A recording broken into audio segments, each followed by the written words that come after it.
Sister, a while ago, Miss Marisol asked Dr. TP, from the perspective daw of someone outside of the church organization, what does religion do that is beyond governmental laws and policies that can help in finding solutions to this most pressing problem involving the vulnerable, such as women and children? So maybe you'd like to respond naman this time around from the perspective of an advocate and being part of the Catholic structure naman. Okay, ang tingin ko kasi, ang church, lagi ang tutok ng church, yung to lead people to what is right, to lead people to what is good. So, merong napaka-deep na basic ethical norms na tinuturo ang simbahan. Na kung ito ay ma-internalize ng mga tao, then they will not do what they are doing. Kasi that is so basically against sana their conscience to harm anybody. Hindi ba? Yun ang pinaka-importanting ng church na it's not so much external pressure. It's so much whether they are able to instill into people this sense of what is right and wrong, this sense of compassion, this sense of wanting to do good for other people. That's the gospel. The gospel says, you love one another as I have loved you. So ibig sabihin, ang ibig sabihin ng love ba, it's not just an emotion. It means you are wanting the best for the other person.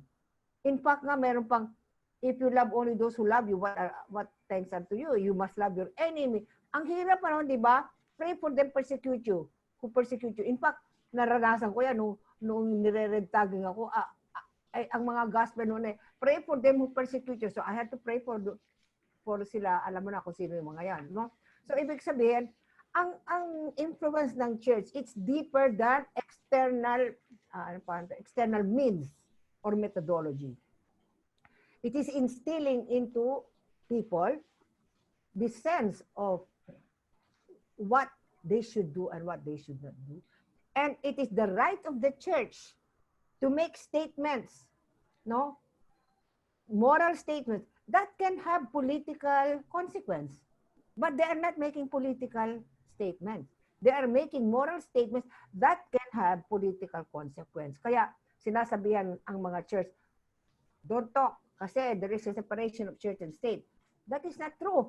Kasi the church has the obligation to say, mali yung ginagawa niyong pornography, mali yung ginagawa ninyong pag-facilitate ng cybercrime, di ba? Mali yung and if it concerns authority, organization, government authority na nagpapabaya, it is the right of the church to call their attention, mali yung ginagawa nyo. I think that's the way the church will help, no? It's really deeper than just external means. But it's really, how do you instill into people this sense of right and wrong? And really, also, when there is something wrong, you have to say it. That's what I call prophecy, Activism ang tawag natin. In church language is prophecy. And what is being a prophet? That is to, alam mo ang definition ng prophet sa religion is to announce the good news and to denounce the bad news. Medyo mahirap na yung to announce the good news because you have to walk your talk also. Hindi ka magsasabing, ito dapat gawin tapos hindi mo ginagawa. Pero napakahirap yung denounce the bad news kasi you will step on the toes of people. Kaya nga, ang nangyayari, kaya nga nire-red tag kami. Di ba? Kasi, pag may nakikita kami, kahit na sino yon, we have the obligation to show that that is wrong. Di ba? Kung nagmumura at nagre-rape joke, we have to say that is wrong. Hindi ba? Kahit na sino. Di ba? So, doon ako nakikita na ang church should be brave enough to make such statements. Kahit na maparatangan siya na siya ay red or siya ay whatever. And I think knowing that the church is would be a great collaborator and ally in the fight against cybercrime. In 2016, ECPAT Philippines and the UNICEF actually produced a publication entitled Protecting Children from Online Sexual Exploitation. And it's a guide written specially, call to action for religious leaders and communities. And would now like to show you the short video which summarizes really this guide for religious leaders and communities. The role of religious communities in addressing sexual exploitation.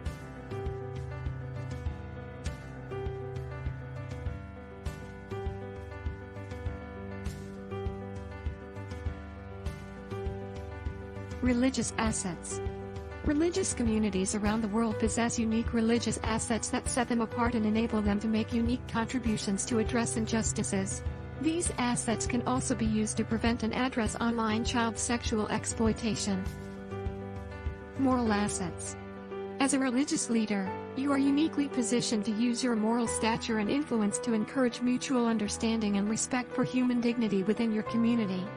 You also have significant influence within your community, which can be harnessed to promote behavioral change through both words and actions. Through extensive networks, religious leaders can help mobilize other religious believers to actively support and engage in action to seek justice.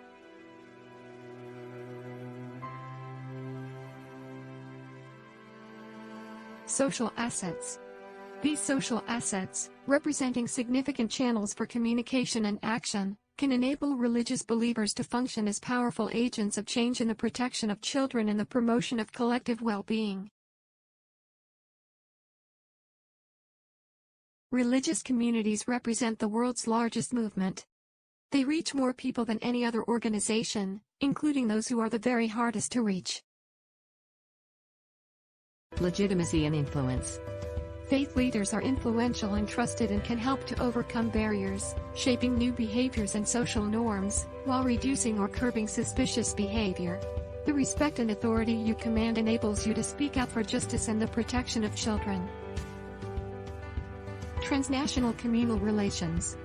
The religious communities are organized in multiple levels, and this can help in building linkages and strategies to tackle challenges from global to grassroots. Religious obligation to end violence against children. Faith leaders and their communities are compelled to take action to end violence against children.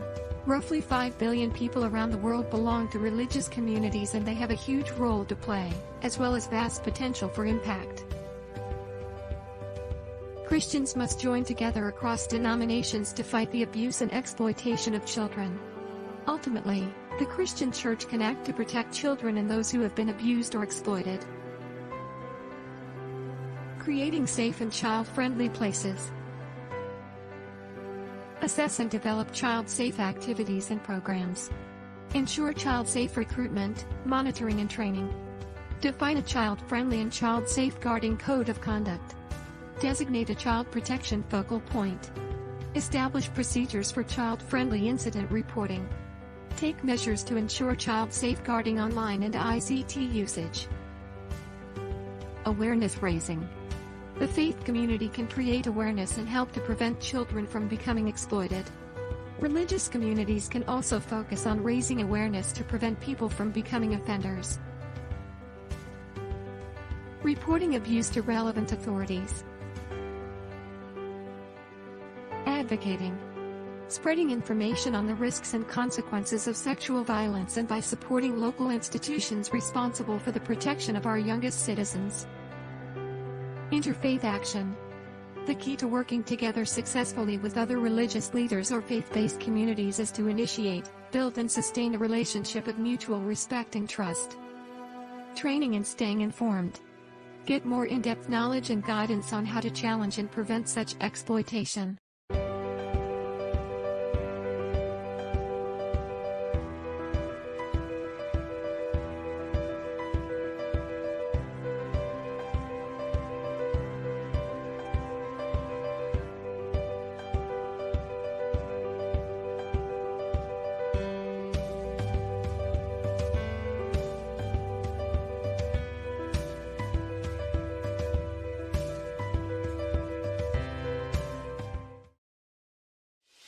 That was such a very informative video. And, aside from that video, that is manual that I read, and it's about how many pages long, but it was really so comprehensive. And I think it would be very helpful, really, if this is disseminated to all of the different religious communities, not just the Catholic Church, but also the Muslim communities, the Buddhists, because it really gives us study the current reality of cybercrime all over the world and what we can do about it. And there's a special focus also for parents, for teachers, and really the elders of the community. So I really think it's something that we should all advocate and cascade to as many FBOs, faith-based organizations. So now we all recognize that faith-based organizations and church leaders do play a significant role in combating online sexual abuse and exploitation of children.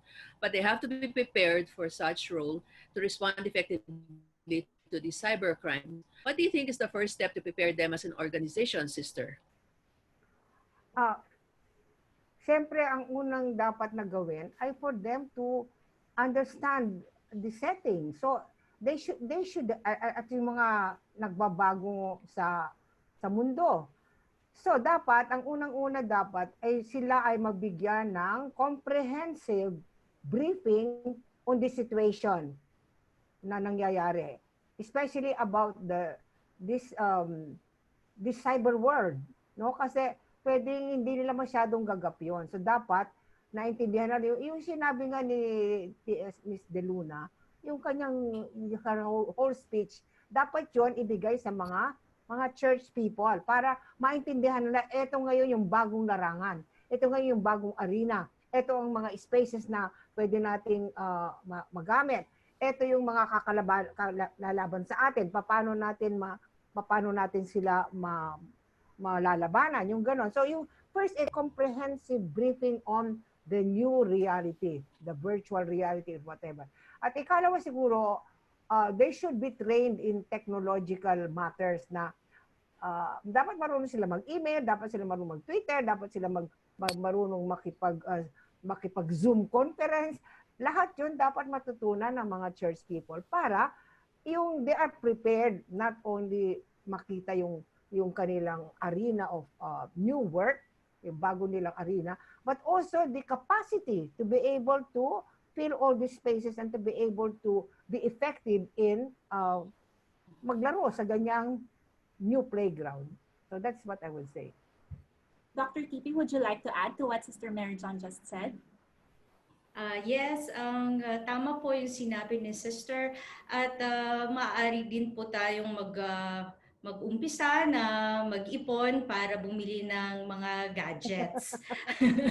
So yun po yung susunod, yung technological hardware, no? Yung hardware po at connection, yung mga ganon kasi kakailanganin po natin yun palagi. So bukod doon, yun yung first step naman kasi yung tinatanong.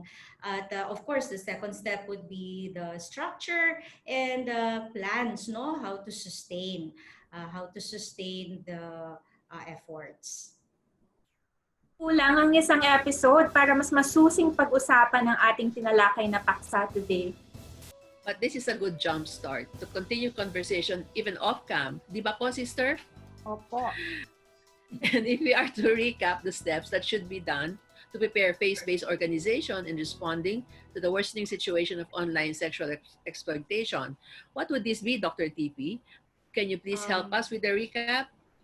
Yes po, as mentioned by Sister John, ito ay nag-uumpisa pag if we want to create faith-based organizations to combat exploitation of women and children, kailangan may comprehensive briefing. Yun ang nabanggit ni Sister, comprehensive briefing of the new spaces that we talked about a while ago, how to navigate and traverse these spaces and understanding the culture of the people who are in these spaces. So, kailangan may orientation, na technological orientation, matuto kung ano yung mga techie, no?